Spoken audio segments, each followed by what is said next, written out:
Good morning, everybody, and welcome into another episode of the Lions Grid. I am your host today, Kevin Marhani, flying solo because my usual co-host Jeffrey Raymond is off celebrating the birthday of his beautiful wife Hillary and her grandmother. So, shout out to them. Hope they're having a fantastic time celebrating Hillary's birthday. And without further ado, I'll jump in here because it is a big NFL Sunday here for us Lions fans.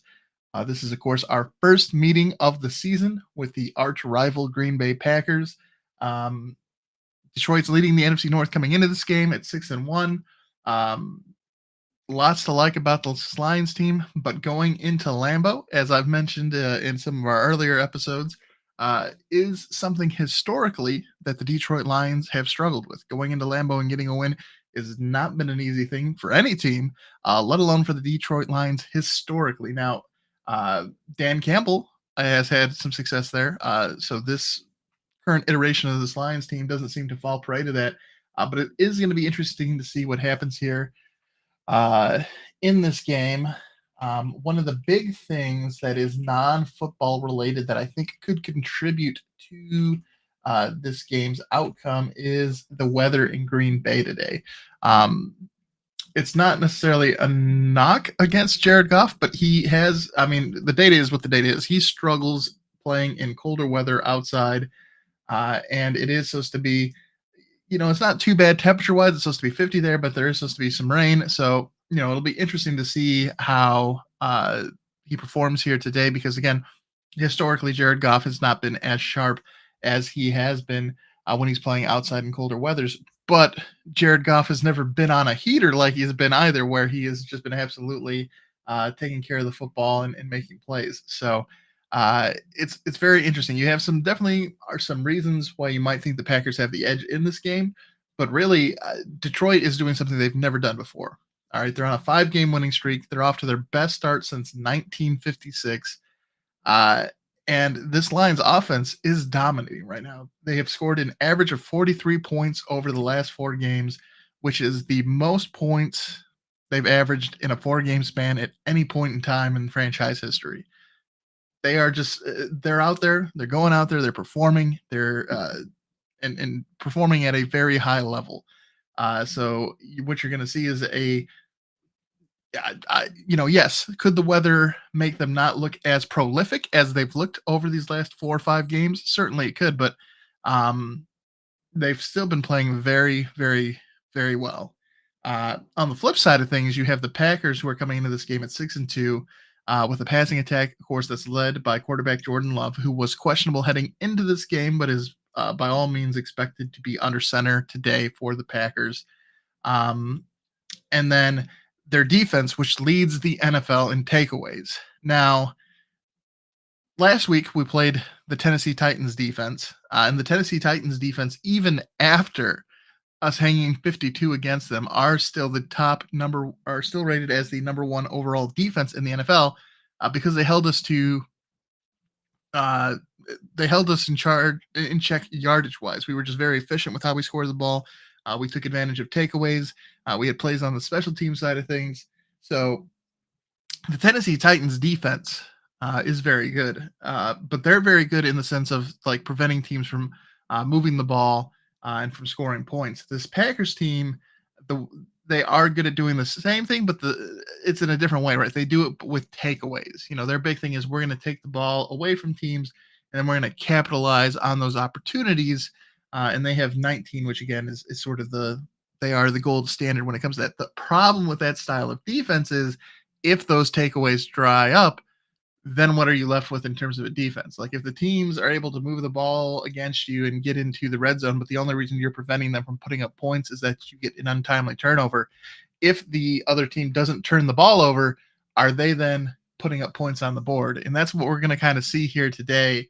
I think you're going to see, can the Lions offense continue to be very, to take care of the ball the way they have been and being able to be efficient and put up points? Or are the Packers going to be able to put them in positions where they are causing them to make mistakes and getting those turnovers? I would have to say, based off of those 2 squads, I like the Lions in this case because they have played other defenses of high quality and not made mistakes.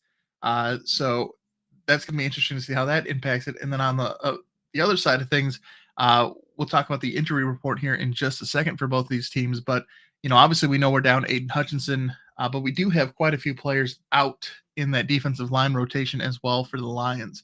And I think it's one of those things where the longer we go without adding in some additional talent onto that defensive front, the more we're going to end up missing Aiden Hutchinson. Because I think teams will be able to then game plan for the way that Aaron Glenn is bringing pressure from other avenues. And so this could be a game, especially with the other injuries we have up front, where this may be a game where we miss Aiden Hutchinson, especially because the best way to keep Jordan Love from being the best version of himself is to put him under pressure. At times, he can definitely be Brett Favre-esque, where he's unafraid to make throws. So you'll see him throw a lot of touchdowns, but you'll also see him throw a lot of interceptions. But you have to kind of put him into those positions where he feels pressured to do that. You can't just sort of hope that he's going to make those mistakes on his own. So it'll be interesting again to see how things play out here. But as we do move forward, I think there is going to be an opportunity for the Lions to win this game and improve to 7-1 and continue to sort of hold their dominance over the NFC North as we're looking for our first back-to-back NFC North title. So I think there's a lot of reasons to be excited in this game. This is, I think, if you look at the NFL schedule this week, this is definitely, I think, the best matchup we have going into this Sunday. There are some other games that are okay, but I think this Packers Lions matchup is by far the sort of marquee matchup of the week, and I'm definitely excited to see how things play out. We get sort of treated here early to the early window showing of it as well, which is you know, fantastic. I'm sorry. No, they do. They play later this afternoon. I apologize. It's a 4:25 game. So, but looking forward to that. I think it's going to be a very good game. And again, let's take a look here. We'll talk about the injuries a little bit. I mentioned the Lions injury designations. There are quite a few of the guys on the defensive side of the ball, especially that defensive line that are out. Broderick Martin, he's out with a knee injury. Josh Pascal out with illness. This is his second week out with that. Malcolm Rodriguez is out of this game with an ankle injury. Sinon Vaikai, the running back, out with a knee. And then Makai Wingo, ankle out. So, we have Pascal, Martin, Wingo, three of our rotation there on that defensive front out of this game. And then if we take a look at the Packers injuries, Jordan Love, again, is questionable heading into this game with a groin injury. He is, again, expected to play, but certainly could be an interesting scenario where if he does start the game, if something happens, could that injury to his groin be, aggravated or something like that? And when then we ultimately see Malik Willis come in, that certainly changes the complexion of this Green Bay Packers team. They shift from, at that moment, being more of a balanced team that likes to both run and throw the ball to being a team that is much more inclined to run the ball. And speaking of running the ball, Josh Jacobs was also questionable, but expected to play heading into this game with an ankle injury for him as well. And then they do have some injuries in their secondary to keep an eye on. Jair Alexander is questionable heading into this game with a knee injury. And Corey Ballentine, another cornerback, also questionable with an ankle injury. And then safety Evan Williams is out with a hamstring injury. So that secondary is beat up. We have problems with our defensive front, our defensive linemen. They're having issues back in their secondary. And then Joshua Myers is also doubtful, offensive lineman with a wrist injury for him there. So, obviously we're in week 9 now. So injuries are definitely, you're seeing people come and go off of the injury designation list for both of these teams. And of course, this doesn't include like the long-term injuries that we know we have with Hutchinson and Davenport. So, there's a reason that the NFL season is a marathon and not a sprint. And that's because it's I think equal parts preparation and luck if you're able to make it through an entire NFL season healthy. And so, you don't always get a say in it. Sometimes just weird plays happen and you take a weird shot. But both of these teams have some injuries, and it'll be interesting to see if either side can take advantage of those. Again, with how well Jared Goff and this Lions offense has been playing, especially, it's going to be interesting to see if they can take advantage of a weakened secondary for the Packers. And on the reverse side of things, Josh Jacobs has been running very well for the Packers this season. And so, one of the things that the Lions during the Dan Campbell era have been good at, minus that first season, is being tough against the run. And so having these injuries to the defensive front, we'll have to see what sort of impact that has on them. And hopefully, we'll see them continue to be very effective against the run. But this is a team with the Packers where we do have to be concerned, especially again in a game. It's supposed to be sort of rainy, cold during the day. So you're probably going to see both teams put the ball on, giving it to their running backs quite a bit. So you're going to have Sonic and Knuckles versus Jacobs here in this matchup. And if the Lions aren't able to be as stout on against the run as they usually are, it'll be interesting to see how that sort of changes the outcome of the game. But again, I think overall, plenty of reason to be optimistic about the Lions' chances here. And, I definitely prefer having the game in November at Lambeau as opposed to having to try to go there in January or December, sometime where it's more dead of winter, trying to go sneak into Lambeau and get a win. So I think that helps the Lions out here. But it's definitely going to be a pretty spicy game. And if we take a look here at our keys to victory in this game, again, I think whichever team is going to be able to control the ground game and be able to control the clock is going to be one thing that'll help decide the factor in this. Of course, we have both Gibbs and Montgomery who are running. That tandem we have back there is just fantastic. And sort of the Packers are definitely aware of their strengths and their capabilities. But on the other side of the field, you do have Josh Jacob, who is delivering a pretty impactful season coming into the Packers as a free agent. So, it was surprising that they did ultimately decide to move on from Aaron Jones, and then they brought in Josh Jacobs. But he has definitely been contributing there for the Packers, especially when Jordan Love was out earlier and they were having to rely on Malik Willis. They definitely used Josh Jacobs as sort of that bell cow there for them. So it's going to be interesting to see which running game can sort of establish itself and sort of take over this game. And I think the team that is able to sort of dominate, it's that tale as old as time, right? Like when it comes to good football, when you're in a close game, whichever team can dominate the trenches is typically going to be the team that you're going to see come out with the W. So, I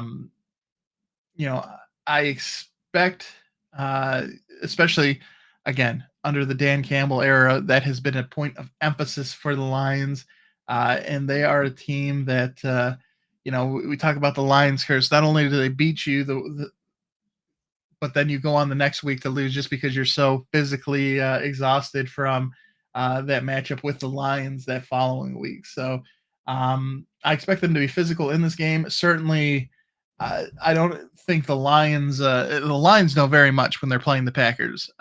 They have a long history and certainly an appetite for beating them. Nothing I think would make this team happier than to go into Lambeau and get another win.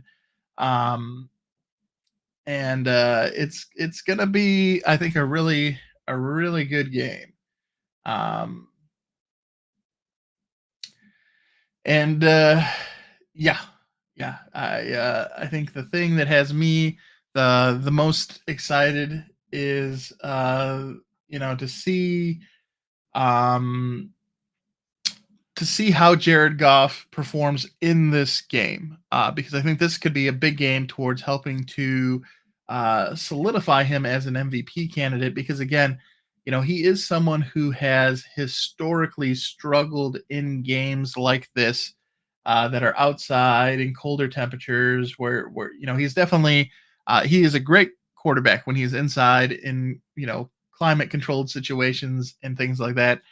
He definitely does not have that same sort of success in his career in the outdoor situation. So if he can come in here in a place into Lambeau, uh, conditions that he's normally struggled in, and conditions that teams have historically struggled, and not just it's not just the Jared Goff things. Teams struggle coming into Lambeau.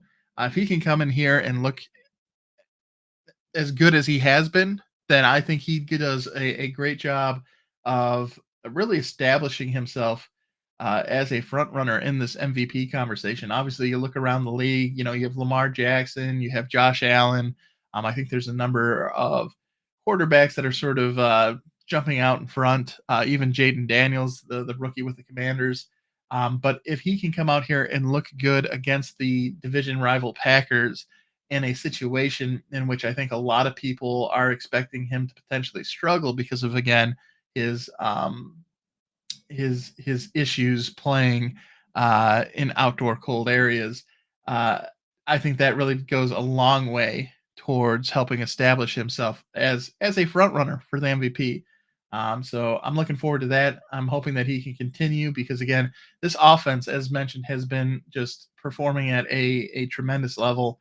I think we were very lucky to be able to bring Ben Johnson back. I think just the right situation wasn't open for him to take a head coaching position. And I don't, obviously it's been the last couple of seasons. You haven't been really sure if the Lions have been able to bring him back.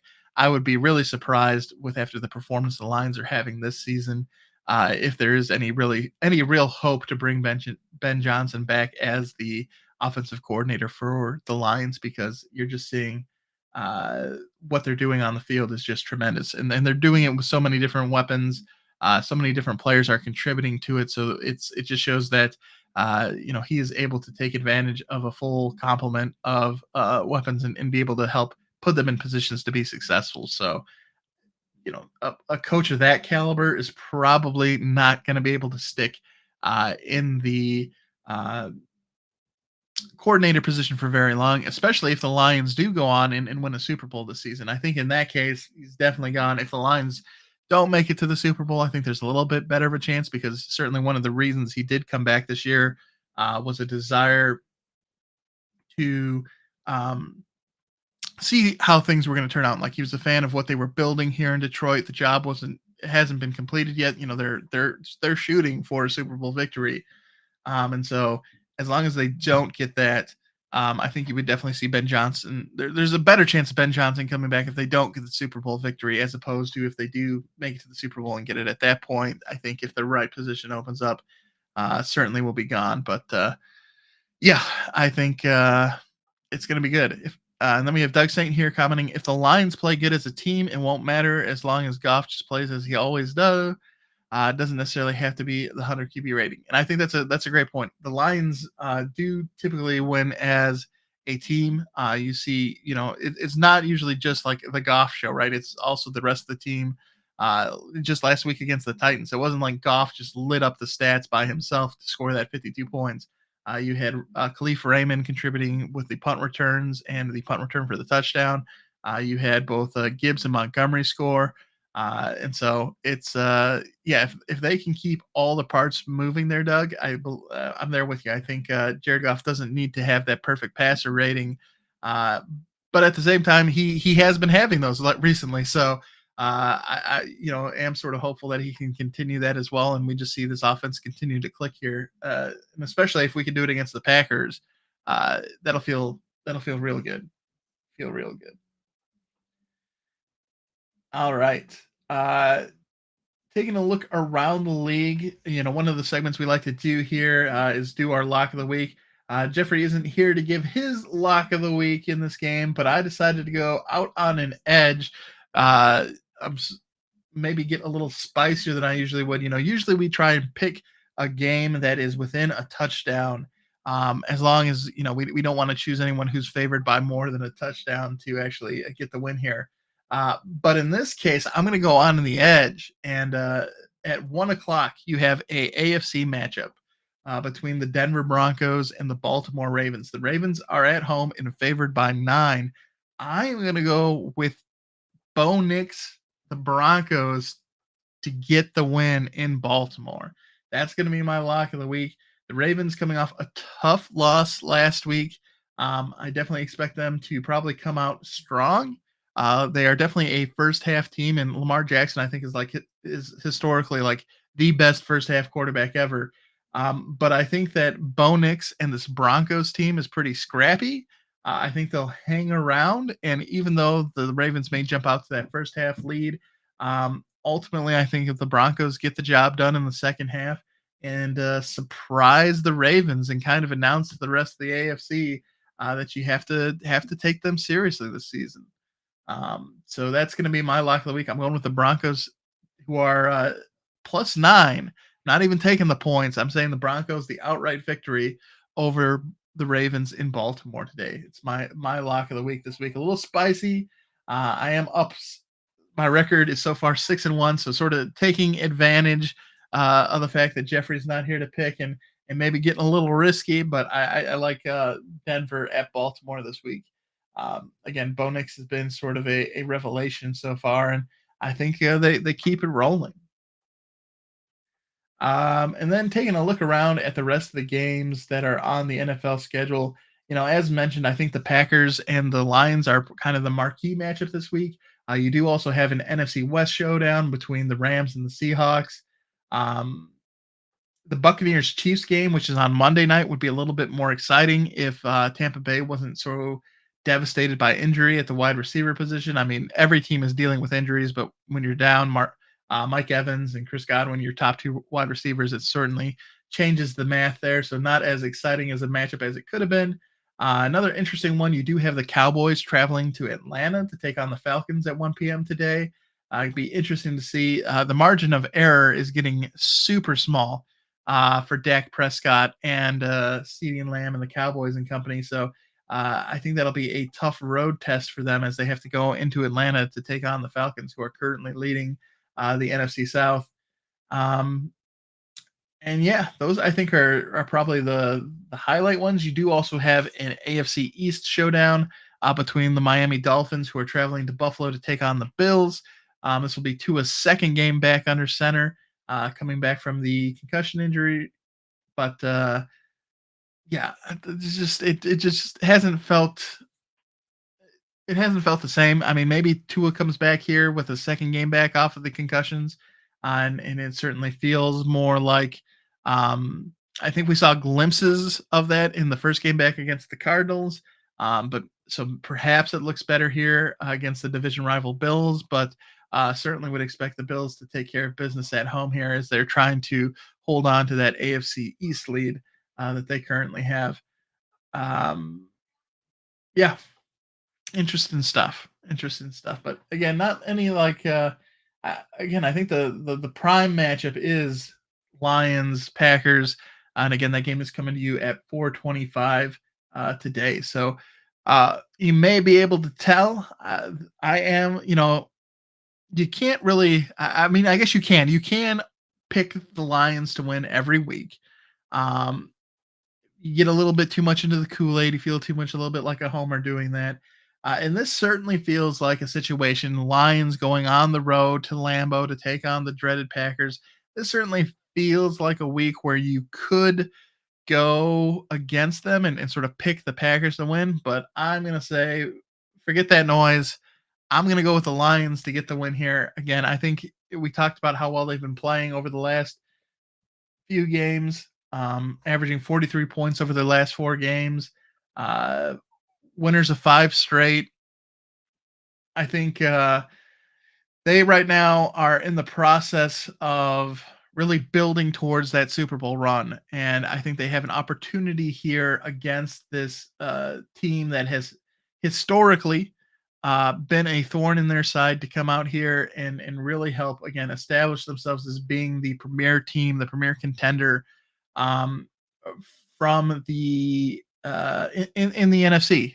And I've seen some debates here recently and seen some power rankings where people have placed the Lions above the Chiefs. I'm hesitant to do that and say the Lions are the best team in football, just because the Chiefs haven't lost, and the Chiefs haven't lost in a long time. So until someone takes down the Chiefs, I still think they are deserving of the number one spot. You're number one until you're the best until someone comes out and proves otherwise, and no one's beaten them yet.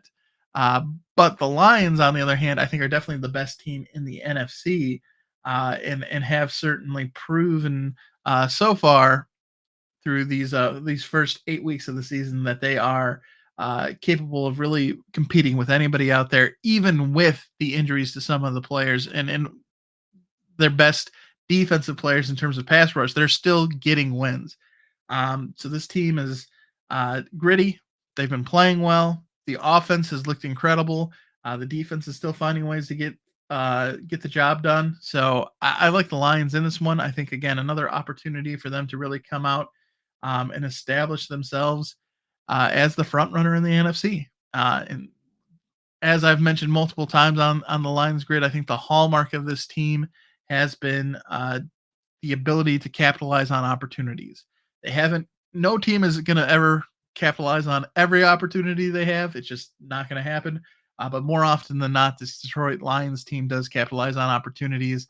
So I expect them here with a chance to go into Green Bay to really, again, show that they are the best team in the NFC and help solidify their lead and control over the NFC North. They're going to be highly invested. They're going to be all in. Their play up to now has been fantastic, so I expect them to go in and have another great team performance and get a win against the Packers. So I'm going the Lions in this game. That's my prediction.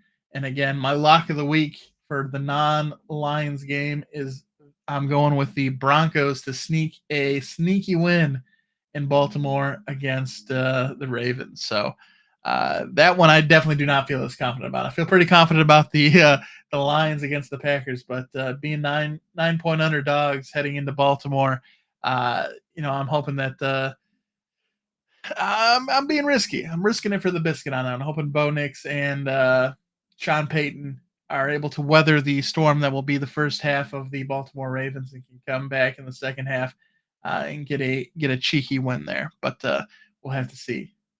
Want to thank everybody for tuning in. Of course, we're coming to you live on YouTube, Facebook, and Twitch. And we come live to you on Sundays are our pregame shows. Tuesdays are our sort of reaction shows. Sundays are 11 a.m. to Eastern time. Tuesdays are at 6:30 p.m. Eastern time. So if you do enjoy the show and want to tune in to the next episode, that's when you can catch us. And if you do enjoy the show and want to help the channel grow, please give us a like, follow, subscribe. We're also on Instagram, TikTok, all that good stuff. So if you do prefer interacting with our content in sort of shorter form, I know this is going to be, I think, one of our more shorter episodes, as me and Jeffrey aren't here together to bounce ideas off each other and extend the episode. But you can find those. There's reels on YouTube. There's I think what is it? No, it's YouTube Shorts, and then it's Facebook and Instagram Reels, and then TikTok. I think those are just TikToks on TikTok. I don't know. I don't know all the lingo, but we're on all those channels. And then if you do prefer, we do also post the recordings as a podcast as well on Spotify. So if you do prefer just to listen to the show and don't want to necessarily have time to watch or whatever, you can catch us on Spotify as well. All episodes of the Lions Grid are available over there for your listening pleasure as well. So whatever medium, whatever channel you prefer, you can catch us. Just look for the Lions Grid. I'm Kevin Marhini. We're going with the Lions to win today over the Packers. And as always, we like to end the show with a Go Lions. So we'll catch you during Tuesday's episode. And hopefully we'll be celebrating that Lions victory. Bye-bye, everyone. Have a great day.